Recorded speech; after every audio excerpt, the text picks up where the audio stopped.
హైదరాబాద్ లో బీజేపీ తెలంగాణ రాష్ట్ర కార్యవర్గ సమావేశాలు కొనసాగుతున్నాయి. తెలంగాణలో పార్టీ బలోపేతం, ప్రజా సమస్యలే లక్ష్యంగా కార్యవర్గ సమావేశాలు నిర్వహిస్తున్నారు. కేంద్ర మంత్రి బండి సంజయ్ మాట్లాడుతున్నారు. లైవ్ లో చూద్దాం. రాష్ట్ర ప్రజలకు భారతీయ జనతా పార్టీ మీద ఒక విశ్వాసం, నమ్మకం ఏర్పడిందన్న విషయాన్ని మనం గుర్తుంచుకోవాల్సిన అవసరం ఉంది. సరే, మధ్యలో శాసనసభ ఎన్నికల్లో కాంగ్రెస్ పార్టీ 6 గ్యారెంటీలు చూసి మోసపోయిన తర్వాత వాస్తవాలను గ్రహించినటువంటి తెలంగాణ రాష్ట్ర ప్రజలు మాకు కాంగ్రెస్ పార్టీ గ్యారెంటీ మీద నమ్మకం లేదు, మాకు ఏకైక గ్యారెంటీ నరేంద్ర మోడీ గారి గ్యారెంటీ మీద మాత్రమే మాకు విశ్వాసం ఉందన్న విషయాన్ని గుర్తించిన ప్రజలు పార్లమెంట్ ఎన్నికల్లో శాసనసభలో ఎన్నిక జరిగిన తప్పిదాన్ని గుర్తించి పార్లమెంట్ ఎన్నికల్లో భారతీయ జనతా పార్టీకి అనుకూలంగా ఓటు వేసిన విషయాన్ని మనం గుర్తుంచుకోవాల్సి వస్తుంది. కేవలం నరేంద్ర మోడీ గారు ఇచ్చిన స్ఫూర్తి, నరేంద్ర మోడీ గారి యొక్క గ్యారంటీ విషయంలో ఈ తెలంగాణ రాష్ట్ర ప్రజలు విశ్వసించారు కాబట్టి మనం 8 పార్లమెంటు స్థానాల్లో మనం గెలిపించడం. ఒక సరిహద్దు ఒక ఆర్మీ జవాన్ నడితే మాకు గ్యారంటీ నరేంద్ర మోడీ అంటారు. ఒక సామాన్య రైతు నడితే మాకు సబ్సిడీ ఇస్తూ మా మద్దతు ధర ఇచ్చినటువంటి మాకు నరేంద్ర మోడీ గ్యారంటీ అంటారు. ఒక నిరుద్యోగ యువత నడితే ఇలా ప్రధానమంత్రి రోజ్గార్ మేళా పేరుతోని 10 లక్షల మంది ఉద్యోగాలు ఇచ్చినటువంటి ఒక నరేంద్ర మోడీ మాకు గ్యారంటీ అంటారు. ఒక పేద ప్రజలను ప్రశ్నిస్తే ప్రధానమంత్రి గరీబ్ కళ్యాణ్ అనే పేరుతోని మాకు తిండి పెడుతున్న వ్యక్తి నరేంద్ర మోడీ గారు మాకు గ్యారంటీ అంటారు. ఒక అక్కని అడిగితే మాకు ప్రధానమంత్రి ఆవాస్ యోజన కింద ఇండ్లు నిర్మించిన ఘనత నరేంద్ర మోడీ గారు అంటే నరేంద్ర మోడీ గారు మాకు గ్యారంటీ అంటారు. ఒక గ్రామీణ ఉపాధి హామీ మహిళలు అడిగితే మాకు ఉపాధి కల్పించిన వ్యక్తి నరేంద్ర మోడీ గారు అని చెప్పి ఒక సామాన్య మహిళ కూడా అడిగే పరిస్థితి చెప్పే పరిస్థితి అలా తెలంగాణ రాష్ట్రంలో వచ్చేది.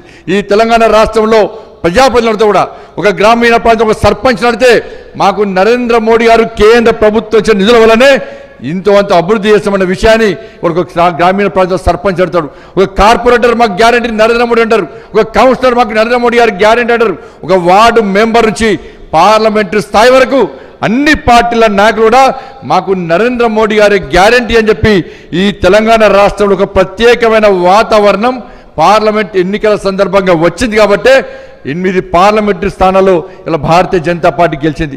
మిగతా స్థానాలు కూడా అనుకున్న స్థాయిలో కూడా ప్రజలు మనకు ఓట్లేసే ప్రయత్నం చేశారు. కాబట్టి ఈ విషయంలో మనం ఆలోచించాల్సిన అవసరం ఉంది. కాంగ్రెస్ పార్టీ 6 గ్యారెంటీల పేరుతో మోసం చేసిన తర్వాత దాని నుంచి ప్రజలను దృష్టి మళ్లించడానికి పార్లమెంట్ ఎన్నికల తర్వాత పార్లమెంట్ ఎన్నికల సందర్భంగా నరేంద్ర మోడీ గారి ప్రభుత్వం దేశంలో ఏర్పడితే రిజర్వేషన్లు రద్దు చేస్తారు, రాజ్యాంగాన్ని మార్స్తారని చెప్పి ఒక తప్పుడు ప్రచారం చేసినప్పుడు కూడా తెలంగాణ రాష్ట్ర ప్రజలు కాంగ్రెస్ పార్టీ మాటలు విశ్వసించలే. మాకు గ్యారంటీ నరేంద్ర మోడీ గారు, ఈ దేశంలో రాజ్యాంగాన్ని రక్షించే వ్యక్తి నరేంద్ర మోడీ గారు, బాబాసాహెబ్ అంబేద్కర్ గారిని స్ఫూర్తిగా తీసుకొని ఈ దేశాన్ని పాలిస్తున్న వ్యక్తి నరేంద్ర మోడీ గారు అని చెప్పి భావించిన ప్రజలు కాంగ్రెస్ పార్టీ మాటలు పట్టించుకోలేని విషయాన్ని మనం గుర్తుంచుకోవాలి. ఈ తెలంగాణ రాష్ట్ర ప్రజలు మోడీ గారి మీద గ్యారెంటీ. ఈ తెలంగాణ రాష్ట్రంలో అనేక ఉద్యమాలు చేసిన భారతీయ జనతా పార్టీ కార్యకర్తలు నరేంద్ర మోడీ గారిని స్ఫూర్తిగా తీసుకొని ఈ తెలంగాణ రాష్ట్రంలో రామరాజ్యం రావాలి, నరేంద్ర మోడీ గారి రాజ్యం రావాలని చెప్పి ఒక ఆలోచనతో మనం చేస్తున్న అనేక ఉద్యమాలకు భరోసా ఇచ్చి మనకు అండదండగా ఉన్నటువంటి విషయాన్ని మనం గుర్తుంచుకోవాల్సిన అవసరం ఉంది. తెలంగాణ ఉద్యమ సమయంలో కానీ, దాని తర్వాత జరిగిన పోరాటాల ఫలితంగా కానీ, దాని తర్వాత జరిగిన ప్రజా సంగ్రామ యాత్ర విషయంలో కానీ, దాని తర్వాత కిషన్ రెడ్డి గారి నేతృత్వంలో జరిగినటువంటి ఆందోళన కార్యక్రమాల్లో ఇలా కార్యకర్తలు పోరాటం చేసిన తీరును చూసి ఇలా భారతీయ జనతా పార్టీకి మద్దతు తెలిపిన విషయాన్ని మనం గుర్తుంచుకోవాలి. ఏ పార్టీ కార్యకర్తల మీద ఇన్ని కేసులు ఇవ్వనా? కేవలం ఇక్కడున్న అనేక మంది జిల్లా అధ్యక్షులు, అనేక మంది రాష్ట్ర స్థాయి నాయకులు, అనేక మంది వివిధ హోదాలో నాయకులు ఇక్కడ ఉన్నారు. ఒక్కొక్క కార్యకర్త మీద, ఒక్కొక్క నాయకుడి మీద 40-50 కేసులు, అనేక మంది జిల్లా అధ్యక్షులు సహా మండల స్థాయి పోలింగ్ బూత్ స్థాయి వరకు అనేక మంది కార్యకర్తలు జైలుకు పోయిన విషయాన్ని ఇలా తెలంగాణ రాష్ట్ర ప్రజలు గుర్తించి కాబట్టి వాళ్ళ పార్లమెంట్ ఎన్నికల్లో మనకు ఓట్లేసి గెలిపించారు. ఎక్కడ కూడా ఎవరికి అడిగేలే.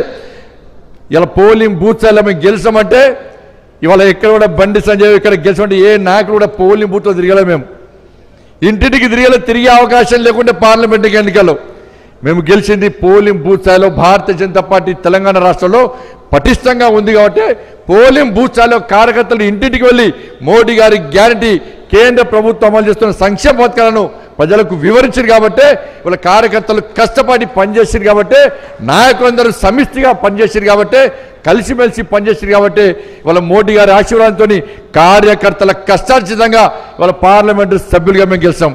మా గెలుపు అయిపోయిందన్న నెక్స్ట్ మేమందరం కూడా మీ గెలుపు కోసం ప్రయత్నం చేస్తాం.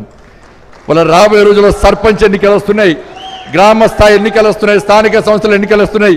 ఇక్కడ నాయకులంతా కూడా మాకు ఏకైక ఎజెండా మా కోసం, మా గెలుపు కోసం, పార్టీ జెండా పార్టీని గెలిపించడానికి భుజం మీద జెండా మోసినటువంటి ఈ తెలంగాణ రాష్ట్రంలోని భారతీయ జనతా పార్టీ కార్యకర్తల నాయకులను ఎట్టి పరిస్థితుల్లో ప్రజాప్రతినిధులు చేయడమే లక్ష్యంగా మేమందరం కష్టపడి పనిచేస్తాం. మా టార్గెట్ అంతా ఇవ్వాలి, మీరు వేయాలి. మీ గెలిపే మా టార్గెట్. ఎందుకంటే బీఆర్ఎస్ కాంగ్రెస్ పార్టీ రెండు ఒకటే. ప్రజల ఆలోచన విధానం మారింది. మొదటిదాకా కాంగ్రెస్ బీజేపీ ఒకటి, బీఆర్ఎస్ బీజేపీ ఒకటి అని రెండు పార్టీలు చెప్తున్న విషయాన్ని ఇలా ప్రజలు తిరస్కరించారు. వాళ్ళు ఇలా మేమందరం కూడా ప్రజలందరూ కూడా ఆలోచిస్తున్నారు. ఇలా కాంగ్రెస్ పార్టీకి శాసనసభ్యులు పోతున్నంటే కేసీఆరే ఇలా బీఆర్ఎస్ పార్టీ ఎమ్మెల్యేలను కాంగ్రెస్ పార్టీకి పంపుతున్నాడు. ఈ తెలంగాణ రాష్ట్రంలో అయితే బీఆర్ఎస్ పార్టీ ఉండాలి, లేకుంటే కాంగ్రెస్ పార్టీ మాత్రం ఉండాలి. భారతీయ జనతా పార్టీ కనుక తెలంగాణ రాష్ట్రంలో అధికారంలోకి వస్తే మనకు పుట్టగతులు ఉండవు. ఈ అనేక